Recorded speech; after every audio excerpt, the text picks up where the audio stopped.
Let's go anyway.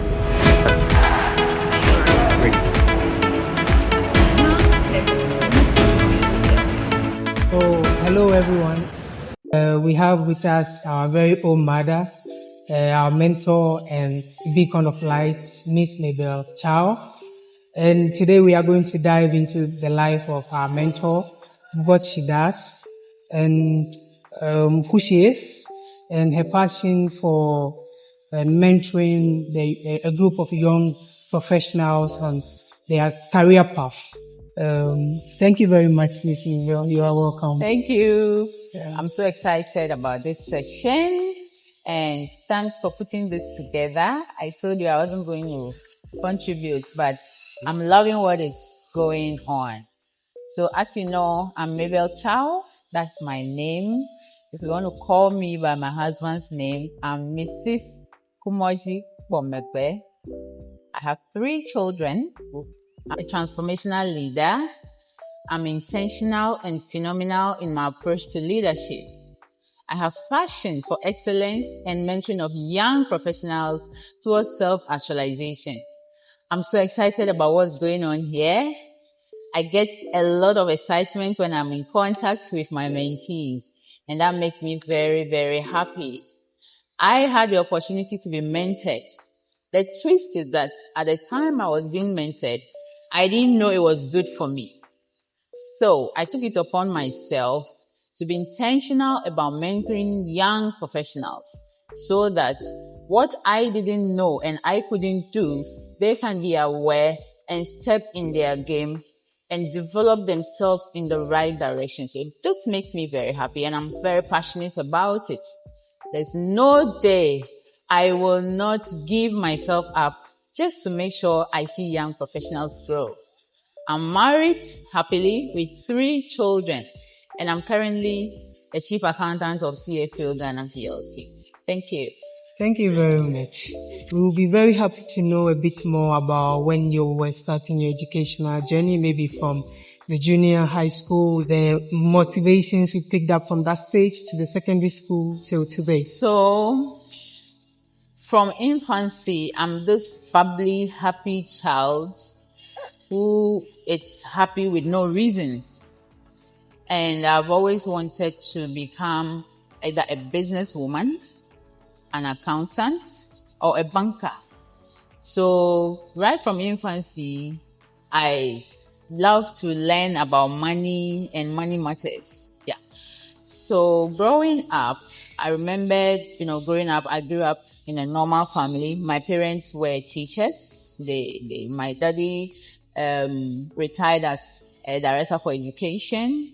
And my first class was my mommy's class, KG2. So from the house, I went to daycare and then straight away to KG2. So I've been living a perfectly normal life like any normal, ordinary Ghanaian child will do. And then growing up from there, I went into school, like primary school, secondary school, blah, blah, blah. And up to where you find me now. I started with HND. I went to Ho Polytechnic. It's now Ho Technical University. Wow. And I read HND in accounting. So growing up, I wanted to become a businesswoman or an accountant or a banker. So when I got into secondary school, I made sure for all my choices, I had just one in mind, accounting. And I would choose accounting, I would choose elective maths, I would choose management and economics. So this was what I wanted to do. So right from secondary school, that was what I did. And then coming up, I went through Hope Polytechnic, I read HND in accounting. And when we were going to complete, we had this lecturer who told us, you are not yet what you think. Mm-hmm. What you think you are is yet to begin from here. So that thing was at the back of my mind. It kept ringing in my mind, and I kept asking myself the hard questions, what that really meant. So we went into national service, went to look for a job, and I had my first job after almost 2 years.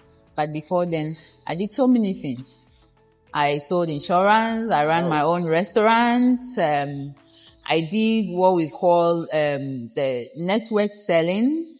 I did so many things. I thought I was a teacher in one of the private secondary schools. So I'm this kind of person that I don't want to rest. I don't want to relax. I always want to be active and doing something that would add value to me as I grow. I find it difficult to see that there is time going and I'm not doing something. So this is the kind of person generally I am. So whatever I'm doing, I'm intentional about it, and I make sure that it is something that's going to add value. Generally, basically, this is what you always find me doing. So that's how I came up. And when we completed school and the lecturer made that statement saying you are not here what you think, it kept me thinking. And once we were in school, we had this ACCA, ICA coming to tell us that, oh, right. And, at the time we were thinking, so this exam is in pounds, how do you pay for it, and blah, blah, blah. But because you have a goal you are working to achieve, I made sure I find the strategy. I remember my first salary was 267 cedis. Wow. And every month, I will use 100 cedis to buy pounds. By then, the pounds was around 1.8, 1.9. So every month, consistently, I'll buy pounds and then deposit on my student account. So that was how I was able to write my ACCA. And even going into the ACCA, it wasn't that easy. It wasn't straightforward. I had a friend who was pushing me, Alice. Alice will always tell me, Mabel, let's go and start the exams. And I'll tell Alice, I'm so tired going to school and blah, blah, blah. So let me chill. And Alice will tell me that there is no time to chill. There is no time to chill. So Alice got into my nerves with let's go and write professional exams, to the extent that when I see her call, I'm like, oh, she's going to say, let's go and write exams. So I finally went to register for ACCA just to please Alice. Just to make sure that she stops disturbing me about the professional exams.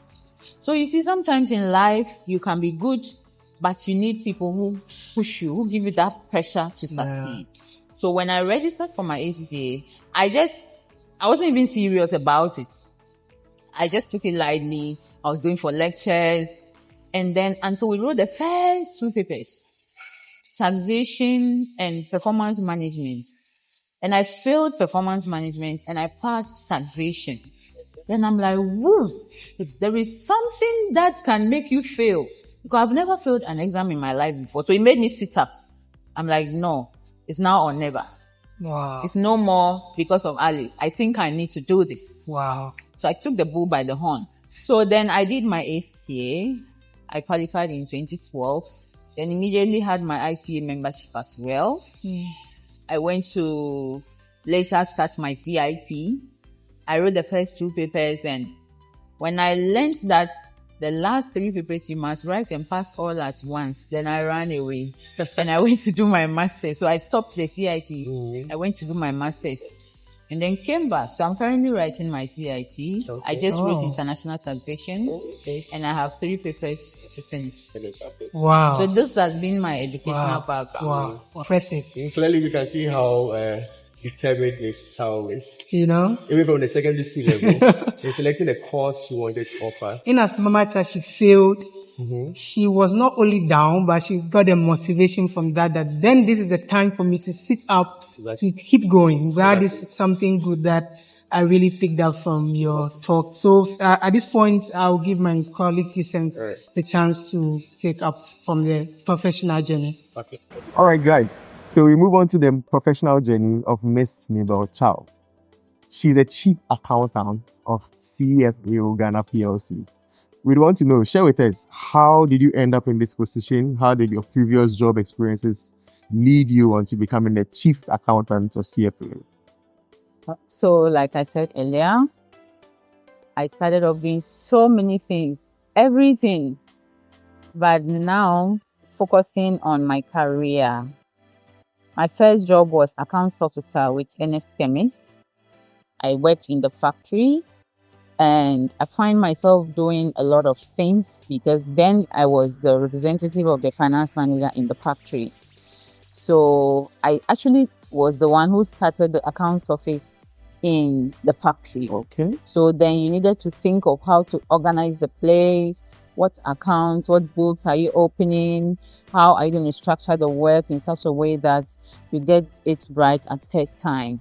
So coming out from Ernest Chemist and joining Mabel Tsawo Investment Limited, also going there to be the one to start the whole process all over again. So it's as if my life has been like going to be the one to start something. Yes.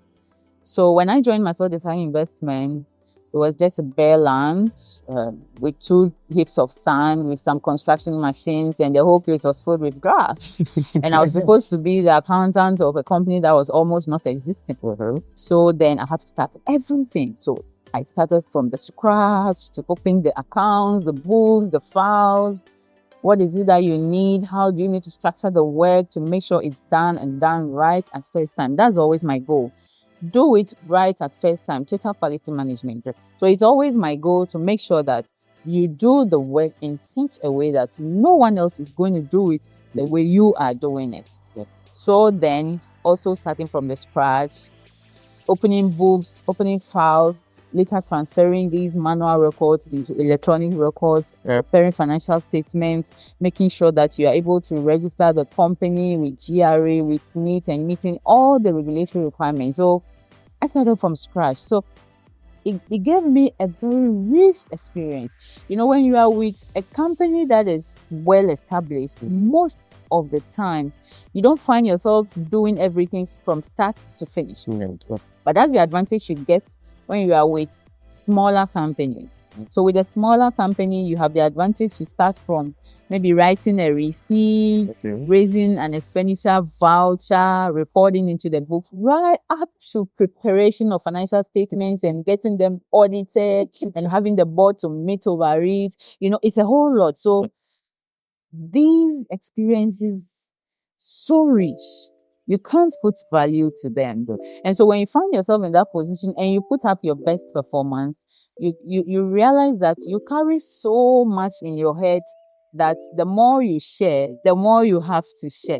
So coming from this background and now joining a company that is well established, all the systems in place, I see it as a big push, because then you already have processes in place, you have systems in place to help you to achieve higher goals. So unlike the smaller companies where you do everything from the scratch, there are no systems, so you have to be pushing people to make sure they're always aligning with the systems. Yeah, the systems are there, so you don't have to push anyone. So it's like you were driving from a rough road and you are now on a highway. Will you go faster or slower? You go faster. So coming in here with all those rich experiences, it made life very easy for me, because then you don't have to force people to do things, because there are systems to check that people are doing the right things. Now, how did I get into this role? I would say a dream come true, because I was working with myself for 13 years plus. And, you know, I built the company from scratch. We grew big. COVID hits. We had to close one aspect of the company, the one that brings all the crowd, the fun and everything. And we had to just focus on the estate side of the business, which brings all the money anyway. So the estate side brings the money, the sports side spends the money. So even though the company downsized in terms of revenue, in terms of size, when you look at the accounts, still okay. Is better. So when I got to that level, it's like the amount of work you had to do has reduced drastically, because suddenly you were managing so many affairs and you had to, you know, cut part of that off. And then I noticed a gap. So what I always do is, when I'm doing something, no matter how successful I become, I try to look for the gaps. So I asked myself, I've been with this company for 13 years and counting. We've gone through different phases, and now I'm here. My skills are like this, but the size of the company is like this. So what next? So I keep asking myself those hard questions. What next? It's either I have to downsize my skills to fit the current status, level, size, and everything of the company, or I move out. So I took the hard decision to move out. It took me 1 year thinking about moving out, because it's a company I've built with my sweat, my blood, with all the emotions, you know, and I had very good working relation with my bosses. So it was hard to say I'm going. So it took me 1 year, and then I took the decision to move out. And just when I took the decision, I had this opportunity. I applied. I came for several interviews, and lo and behold, it's me who got the job. Interestingly, when I got this job, with all the experience, the background, the rich experience that I had, I suddenly noticed that I had to start from zero. Because remember, I was working with a company that was like one company. And this is a multinational with different subsidiaries, different currencies, different languages, vast diversity. So you cannot work here the same way you work in a company that is one unit. So then I had to change over. I had to tell myself that, look, the over 13, 14 years experience that you've had working with your previous employer and the over 15 years experience you have working as an accountant, you have to forget and start as if you don't know anything. So I was very frank with my team. I told them I'm ready to start from the scratch. I'm ready to learn from the scratch. And that's how I started. So there were times that I found myself just reading reports, whether I understood it or not. Where I was coming from was an environment where all the reports were at my fingertips. If I want something, I just click a button and it's done. But here, you go through several systems. After a couple of weeks, I got to know that I had to use like 9 different softwares. And so how do you do it? You have to learn. I remember back in the days when I was in school, I read mathematics like my notes. So I take the mathematics textbook and I read it like the way I read notes. When it gets to the calculation, I calculate. Whether I understand or not, I just keep reading. So that is why I apply anytime I meet a situation where it's a new environment, it's something new that I had to bring on my A game. So I just sat down and read all the reports, whether I understood it or not. I read everything and anything that came to my desk. And that was how I succeeded in this role. I had a team of about 16, 17 people spread across the country. And so everything that came to me, I had to take it one step at a time, one day at a time. If I get it wrong, I go back to the basics, start all over again and change the strategy. And this is how I got into the role and how I succeeded in the role. Okay. Very insightful.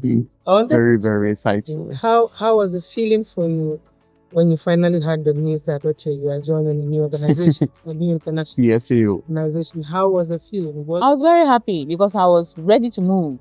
I had spoken with my boss. I had settled all the emotional aspects of leaving something you have built over the years. And I was ready to go into a new space. I was actually thinking I was going to get a job with an oil company because that was my dream. And so I didn't even know about a company that sells cars and stuff like that. So it came as a big surprise. And I was ready to step up to the challenge. Exactly. So I was extremely excited. All right. So, Ms. Tsyawo, can you share with us some of your biggest challenges you faced and how you tried overcoming those challenges in your professional career? Challenges. I would say there are no challenges in my life. Because another name for the way I live is challenge. So when I wake up, when I see a challenge, I rather see it as opportunity. And that's how I approach it. So I see it as opportunity to learn, add value, and move up. So I cannot tell what is a challenge. I don't know the difference between a challenge and an opportunity, because for me, I bulk everything into an opportunity. When I see something which normally will be a challenge, I rather tell myself, what's the good behind this problem? What is the good behind it? And so every day is like a new challenge. I sit, I think, I strategize, I step up my game, I conquer, and I move on. So when people ask me this question, for me, my life itself is a challenge. And instead of seeing it as a challenge, I rather see it as an opportunity to achieve more, to do something. And really, challenges motivate me. So honestly, it's difficult to say something is a challenge It's a for challenge. me. And this has always been my approach to life. Wow. Wow. Okay, Miss Chow. So, aside challenges, which are raised challenges for her? There are ways for her to improve. Can you identify some milestones in your professional journey? Like major milestones in your professional journey. The biggest milestone in my life is to be a chartered accountant with ACC. Okay. Because it gives you a lot of leverage. It gives you a lot of opportunities. I mean, different perspectives. You can move into any space you want. In fact, just going through the process of passing the exams is a very difficult, step-by-step process that by the time you get to the end of it, you will know that it was worth it. So passing my ACC exams and getting my membership immediately was one of the biggest things that happened in my lifetime. So the other one is how I was able to get into Master Design Investment, work and churn out a successful company that is still successful today. So now It's another big milestone. And, even though I'm not there, I still have that cordial relation with my boss. We chat. He even came to visit me when I took over this position. He went around telling everybody that you've taken my best employee, so make sure you take good care of her. for a company where you help invent the wheel. Yes, so that sense of belongingness, invention, and making sure that you put things that you are thinking about into reality whilst with Master Design Investment is another milestone for me. And anywhere I go, I'm free to mention his name, and you see opportunities coming at you. So it's another big milestone, and I'm always grateful for him giving me the opportunity to explore. Because when I was there, I had opportunity to make mistakes and to correct myself, and to take responsibility when things go wrong. It's one thing I've learned from him that is always, with me. Very important. The third one is my success in my parents' role. It was a difficult road. It wasn't easy. When I took over the post, I was very excited from the beginning. 2 weeks later, my JD was changed. And to be honest, if it were the new JD I saw at the time of applying for the job, I'm sure I wouldn't have applied for the job. So I sat back and I reflected on everything. This job, should I continue or I should go? And that's like 2 weeks into the job. Oh. So it took me like a week, 7 days to reflect. And then something tells me, but your other surname is challenges. So would you give up or move up? Keep pushing. And I told myself I will move up.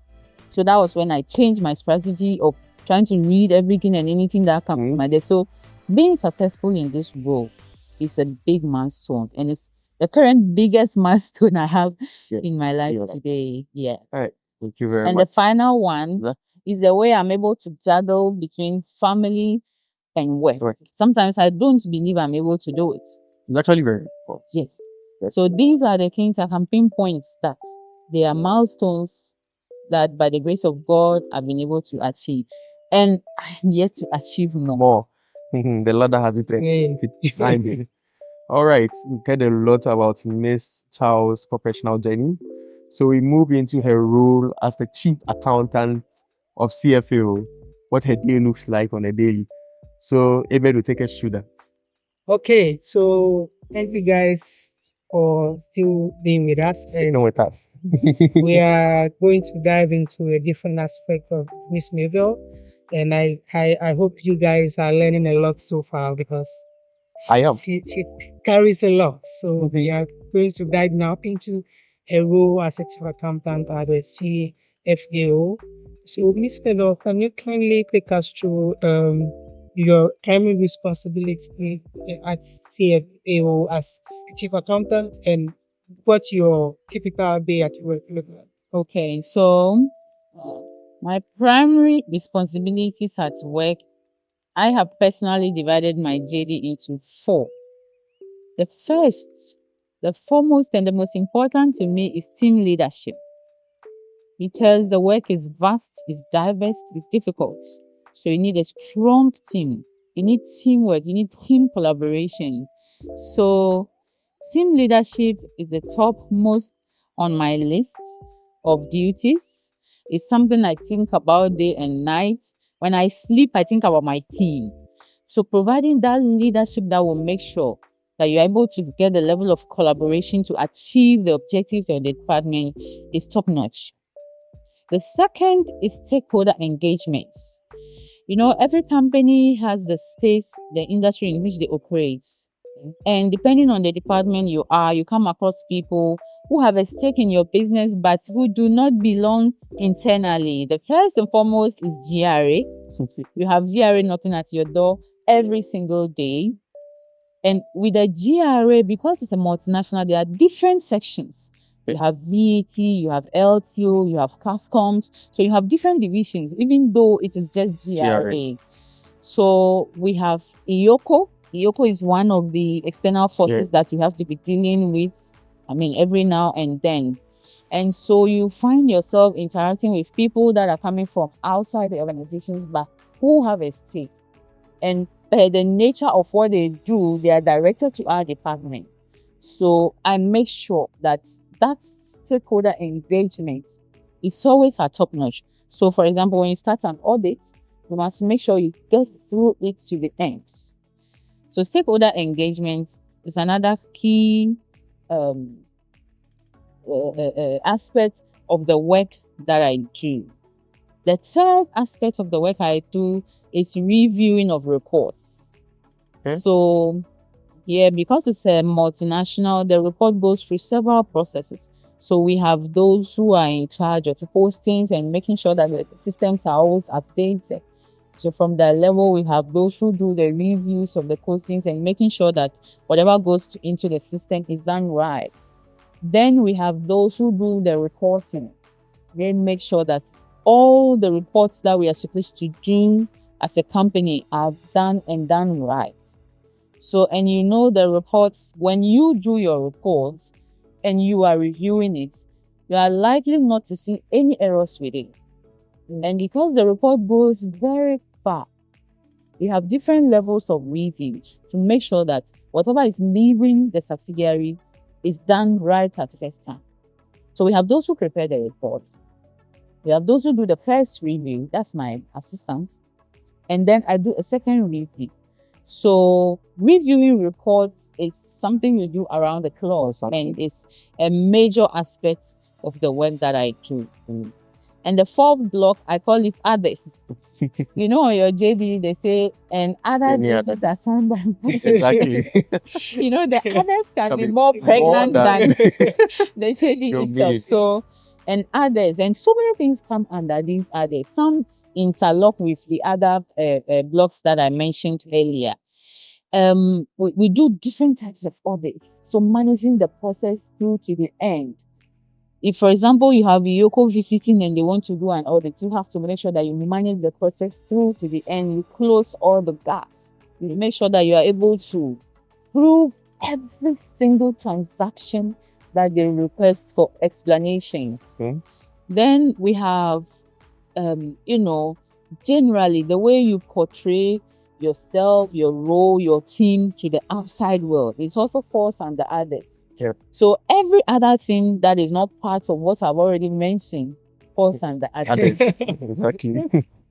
A bigger part of it is also mentoring. Yes. Because officially I'm a mentor in the CFAO's most prestigious graduate training program. So I'm a mentor, and I make sure I see visible changes in my mentees. So these also fall under others. So others is actually a very big thing. Recruitments also fall under others, because before someone joins my team, I make sure all the bosses are ticked, because the skill set and diversity of the team has to always be intact. So before you add somebody to the team, you must make sure that you tick all the boxes. And sometimes it's a lot of work. So all these are the things that fall under others. Wow, great. That's impressive to know. So my next question to you would be, what skills as like are important or essential for somebody in your role or in your position? Open-mindedness, number one, because in accounting, once you're an accountant, the basics is the figures. But as you move up, you need different sets of skills. The technical bit becomes one block that you can't do without. But at the same time, the soft skills become another block you cannot do without as well. So you need to keep a very open mind, number one, topmost on the list. You need to be someone who is assertive, a go-getter, a high achiever, and someone who is driven by performance. Because you are working with a team, you need to keep an eye on team performance. So you must be driven by performance. Your decisions must be driven by data and not emotions. So sometimes you need to hang your emotion and just take the hard decisions. You must be someone who perseveres. You never give up. Once you give up, it becomes a challenge for the whole company. So you need to pay attention to details as well. So these are some of the skills you need. There are a whole vast of them. But aside all these skills, the 4 pillars of CFAOs, we have the diversity, performance, agility, and entrepreneurship as our core values. So all these skill sets are wrapped nicely by these 4 core values. And with that, you are good to go in the role. Wow. Thank you very much. But to add up to this, for example, myself, I want to one day be in the accounting space. So I would like to know, what are some of the accounting softwares that you advise that every young person in this 21st century should start getting abreast of themselves to build themselves so that when they get to that level, things wouldn't be as difficult as they think? Okay. There's one key skill I left out, which is continuous improvement. Continuous improvement. You can never do away with that. So in today's world, things change very fast. So you can be a champion of, say, Tally accounting software, but you sleep and wake up and you realize that it's totally useless. But the basic thing is find any good software and be conversant with it. Once you are conversant with one, when you sleep and wake up and things change, you can quickly update your skills. We are in the AI stage, and you cannot stick to just one thing but make sure you know one very well. And as and when things are changing, we are able to change with time. Now, a lot of the accounting softwares are being built together with AI technology. So there are a lot of the things that the AI can do, and you have to know how to change the data that these softwares hold into very good decisions that can change the cost of the company. Exactly. So yes, it's good you can know one. There's no favorite. Any of them is fine. But make sure that with continuous improvement, you are able to develop yourself and change as the change happens. Awesome. I think I've taken a lot from this for myself. I think this is as well. So finally, can you please tell us how you manage your team effectively? As being a chief accountant, I hope and believe there are other people who are reporting to you. So how do you manage and collaborate with your team on a daily basis at work or in general? All right. So first of all, before you can lead, you always have to think ahead, because you know that the people will finally come and ask you, and you cannot tell them, don't know. So it comes back to that key skill, continuous development. Every single day, you must learn something new that will add value to yourself, your knowledge, and your skills. Number 2 is team engagement. You must engage with your team at all levels. I believe in collaboration. So you ensure in every organization you have communication lines. So make sure those communication lines in your team are clear. So for example, when you come into my department, we have the accounts officers, then we have the senior accounts officers, then we have the assistant chief accountant, we have the chief accountant. Each of these blocks have who they report to. So I make sure that order is respected. And when we engage, I make sure I engage at each level. So for example, you want to do a reporting meeting, you go and do the meeting with those who are in reporting at that level. You don't mix the two levels. You have a problem with hostings, you want to do a meeting, you go and do the meeting with those at that level. So I make sure that the order is respected and engage at each level to consolidate the knowledge and the way information and communication goes back. And one important thing about engagement is that you, the leader, you have to be open. You have to be frank. You have to be fair and straightforward. You have to be clear in your communication. You don't support one thing today, and when it's against you, you say, oh, let's forget about him. No, if it's against you, you must make it clear that you are at fault and you are sorry. You have to, apologize to the team. You have to also make sure that you create an environment that is friendly and people are happy coming to work. People are happy and open to share even their personal problems. I always tell my team that people are dealing with a lot. You'll see someone young, single, not married, with Omicron, but what they are going through, when they tell you, you cannot believe it. And we spend 8 to 12 hours in the office. Mm-hmm. So there is no better place to be happy than when you come to work. Right. So that at least when you spend the whole day being happy here, when you go home, you can go and face whatever is waiting for you at home. So these are some of the ways I make sure I keep my team intact and performance high. And I've noticed that when you are open to your team, they're open to you as well. Exactly. And they are ready to go the extra mile. They keep their focus on performance. And so when it comes to times that we need to die, we all die together. Right. Everyone. And of course, when it's time to chill, we chill together. All out. So you are fair, you don't discriminate, and you make sure that you are a good listener as well. So these are some of the small ways I try to make sure that I always keep my team intact. We spend almost all of our day at work. 40 hours a week. So if there is a better place for you to be able to be happy, it's the workplace. Yes. Meaning that you are the boss, please welcoming all the team to be able to come to you, whether work-wise, personal life, or mentoring, just when you are open. That is a very good one I took today. There's one last thing I want to mention. It's like you have to be everything to all people to get it done. But there's one thing you must never forget. You strike when you have to. You have to be firm when you have to. Yeah. Because in as much as you are nice and open and everybody is coming to you, they know that when something goes wrong, you will say it. Yeah. So that's what I would like to add. Thank you very much, Ms. Mabel. Let's go ahead.